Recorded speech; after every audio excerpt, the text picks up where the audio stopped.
The Day of the African Child is celebrated every year on June 16, highlighting the challenges and opportunities facing the full realization of the rights of children in Africa. In Cameroon, like elsewhere across the African continent, children face some challenges, not necessarily due to lack of will from their parents or guidance, but because the parents themselves do not have a mastery of certain realities. Discussing sexual reproductive health education, for example, in an African family generally becomes challenging, especially if the parents were not exposed to it as children. For me, I didn't really have that opportunity where my father could talk to me about sex education, but I think my mom did at some point, though it was later in life. But this has also changed my orientation, because there are some mistakes maybe I shouldn't have made if I knew some things early on. So I hope to correct them. But nevertheless, I feel that it's a topic that I also need some training before I can actually approach it, because I would take responsibility for what I teach my kids. However, bridging the gap and finding age-appropriate conversations could be helpful. Sex education is actually a very sensitive topic, and more so because from my own upbringing, it wasn't a topic that I really discussed with my parents. I don't think I really know how to better approach it to discuss with my kids. More so, sex education has different parts to it. What exactly I can discuss with them could just be maybe their body parts and things like that, because for me, my kids are still very young, so they are not at that stage where I could discuss further than that. If the topic is sensitive to Mrs. Tita Salome, it seems a little less tricky for Mr. Ernest Akufo, who says as a father, it is his duty to have such conversations with his children to avoid unpleasant surprises. First of all, tell my daughters that seeing their menses is not an illness. It is just a cycle which comes after a certain period of time within the month. You start from there, and then you tell them the dangers they will have having intercourse between when they saw their menses and a certain period of time. And then telling them too the consequences if they get pregnant. For the boy child, you see, when you start seeing them fidgeting around with young girls, you must call their attention to the fact that know that tomorrow if this one is pregnant, you won't tell me that no, you don't love her. You must get married to her. The Day of the African Child raises awareness of the continuing need to improve the education provided to African children.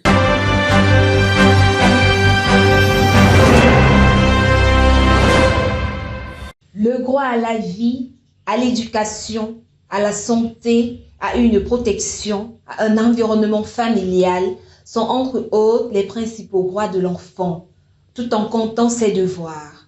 Ainsi, à cette journée dédiée à l'enfant africain, il est important de souligner un problème majeur de l'éducation de ces jeunes en Afrique, la sexualité.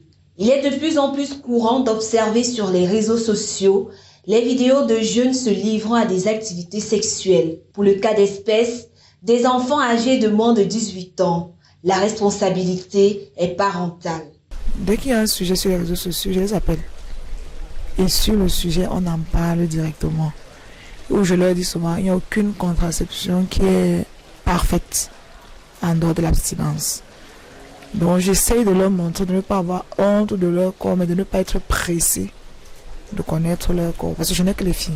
Si pour certains parents, la sexualité est un sujet comme les autres, pour d'autres, il est encore tabou. Parler de sexe n'a jamais été facile, surtout avec les parents. Et étant donné que nous sommes dans le contexte africain, c'est très difficile parce que c'est considéré comme un sujet tabou entre nous, les enfants et les parents.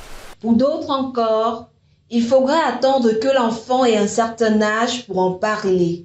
À la maison, j'essaye de les mettre déjà en garde, de leur montrer leur sexualité, de leur apprendre leur corps, et de leur faire comprendre que c'est pas pressé. Donc ça vaut pas la peine de courir. Une situation qui favorise la vulgarisation du sexe par les jeunes. Chacun se laisse éduquer sexuellement par ses moyens de bord. Il y a d'autres camarades qui sont ouverts d'esprit, donc pour eux est plus facile d'aborder ces propos. Tout comme la cuisine ou les calculs, il est important d'éduquer les enfants sur leur sexualité. Cela les mettra à l'abri de plusieurs pièges.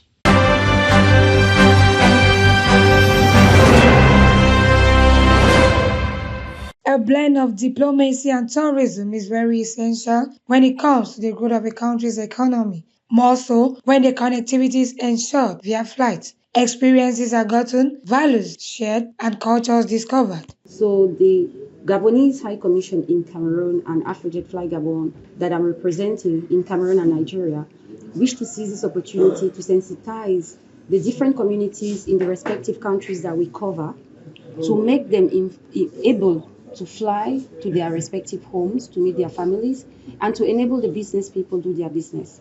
So today we are sensitizing not only the passengers, but we also want the ambassadors to be facilitators because we want to see Africans fly within Africa to promote the intercontinental trade, which is being promoted by the African Union through Agenda 2063. And at the same time, we want Africans to understand that our own tourism can only be promoted by us. Effect from July 16, 2025. The announcement was made public last Friday, June 13, 2025, during a cocktail dinner that took place at Starland Hotel Yaoundé. This new destination comes as a means of promoting connectivity within African countries, enhancing economies, and strengthening diplomatic ties. Speaks to a very essential thing, the connectivity of Africa. Africa now being connected to itself rather than going via ever so many other destinations before people can meet. We are all neighbors, we are all members of the African family. Attendees at this cocktail were the High Commissioner of Gabon to Cameroon, His Excellency Anthony Minko Milam, the South African Ambassador to Cameroon, His Excellency Madla Langa, AfriJet's Director General for Cameroon and Nigeria, Fatimatu Nuchemo, and other diplomats. As a means of encouraging tourism amongst Africans, AfriJet Fly Gabon, together with Diblo Hotel in Equatorial Guinea, offered a free ticket and a weekend reservation respectively to 2 lucky winners of the tombola that was organized during the cocktail, an activity which gave way for the promotion of the African continent.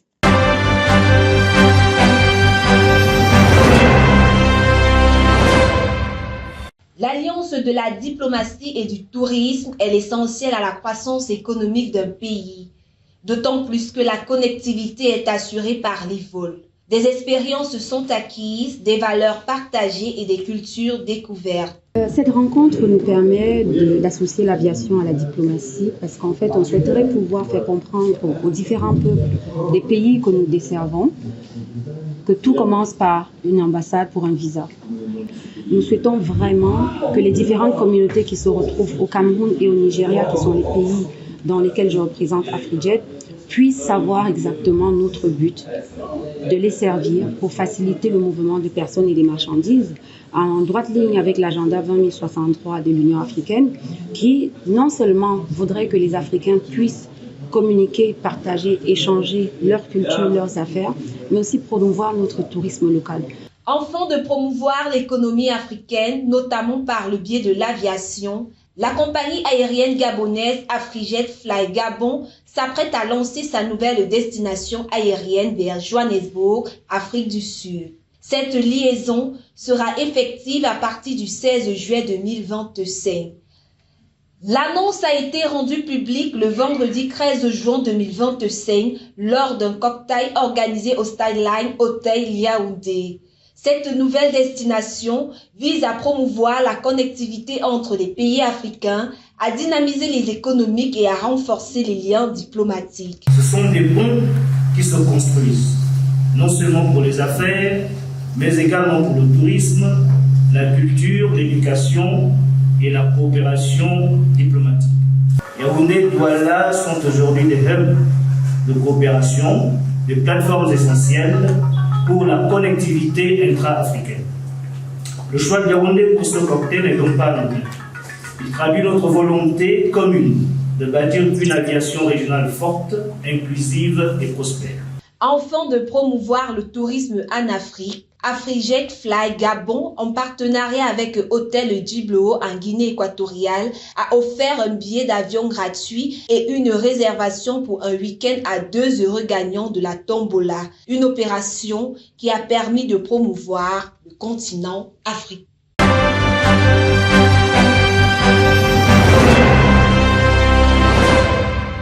Vous payez Afrique. Vous payez school fees. Just like elsewhere, the Bethel Baptist Church Etudi Yaoundé hosted a heartwarming celebration to honor fathers. The event was marked by a special church service where new members were welcomed into the CBC men's group, with Pastor Wemgong Samuel advising them to work according to God's will, emphasizing the importance of spiritual guidance in fatherhood. The celebration featured special presentations, memory verses, and Boys Brigade displays, which added to the festive atmosphere. In an interview after the church service, the fathers thanked God for making them fathers. I'm so happy. I thank God for the grace to be a father. It's not by my might, not by my power, but it's just by the divine destiny that I am a father. It's actually a privilege to be a father. So as a young father, in fact, I am happy and grateful to be a father. Despite facing challenges, they expressed gratitude to God and reaffirmed their commitment to fulfilling their responsibilities as fathers. A lot of challenges, as a father, as a young father for that matter, to raise up children, it's not actually easy, but at times you feel a lot of the responsibility. So even on us, even though we're young, but we thank God that we have other fathers that we're emulating them. They are enormous, but by the grace of God, we overcome them. We have challenges. Fathers, wherever they are, they think of the well-being of the family, the wife, the children, pay school fees, pay house rent, what would they eat, and what have you. The children, on their part, express appreciation for their fathers, acknowledging the crucial role they play in their lives and families. We always hear about mothers, and yes, mothers are amazing, but who will talk about fathers? A father is a man who wishes for you more than he wishes for himself. A man worries about what you ate today, what you eat tomorrow, and what you even eat when he takes his last breath. The resounding success of the Father's Day celebration highlighted the significance of fatherhood and the roles fathers play in upholding family values.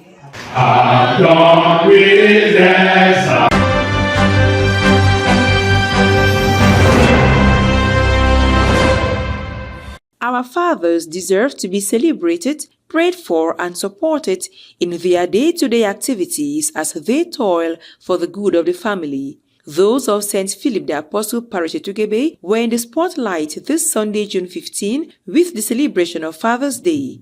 They were invited to stand in front of the altar as the children and mothers joined the officiating priest to lift their hands and pray for them. Father's Day also coincided with the feast of the Most Holy Trinity, three persons in one God, co-equal in power, as the fathers were urged to play their role as family heads, who lay their lives for their family, just like Christ did for the church.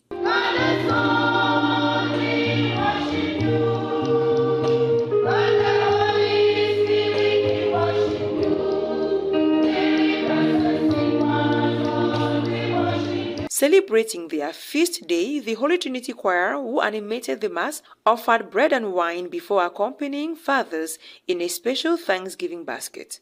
The celebration of Father's Day and the Feast of the Most Holy Trinity was fun-filled as the Christians understood the concept of three persons in one God, the Blessed Trinity.